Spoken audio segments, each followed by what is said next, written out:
Welcome back to another Manowar review as we get to Kings of Metal. And once again, Manowar hits it out of the park with a solidly awesome album with the Kings of Metal. This album's fantastic.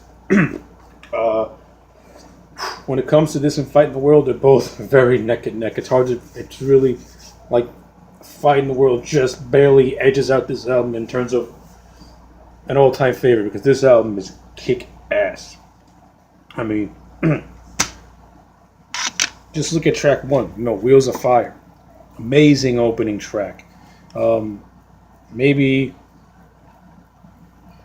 from like a recent era, you can equate it to being like Manowar's version of Fuel, only more aggressive, more heavier, more faster, and lyrically, and better, and much better lyrically. So yeah, Wheels of Fire, tremendous opener.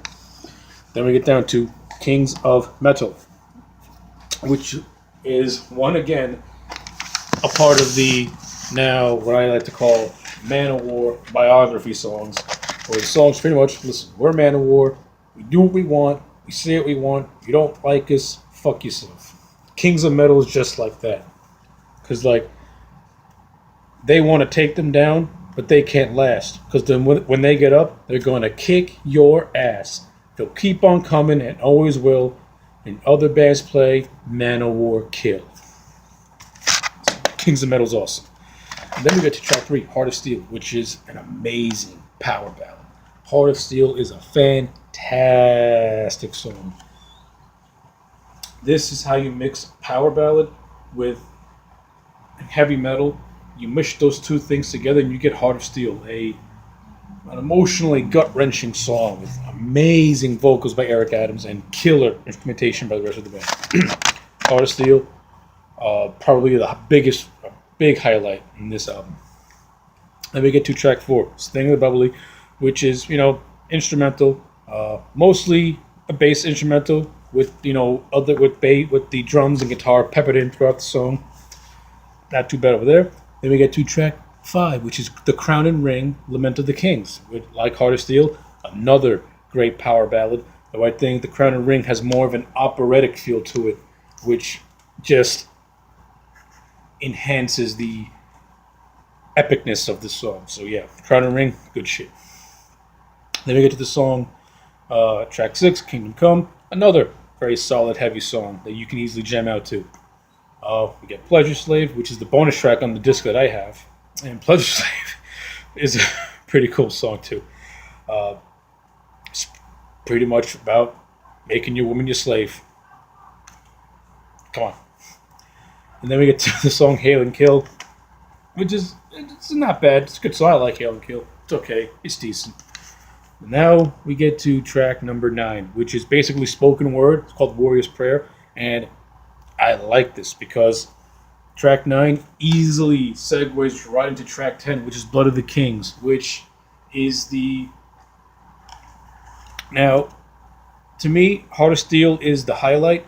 Blood of the Kings steals the show. It really does steal the show. This song is amazing. I mean, lyrically, ain't all that special, but musically, this song is grand, it's epic, it's heavy, it's the ultimate moshy, thrashy song, which is amazing. Like I said, the lyrics, nothing spectacular. The band just pretty much takes their previous works leading up to this album, and they just make lyrics out of them. But they do it in a pretty cool way. But the instrumentation, just that opening moment is like, oh, wow. And that Eric Adams, man, this man, such a good fucking vocalist. He's so goddamn talented. His range is incredible. Like, I'd always equate it to a Ronnie James Dio as terms of just how much range this guy has got. Man, Eric Adams is sensational. Throughout this entire album, his vocals have been on point.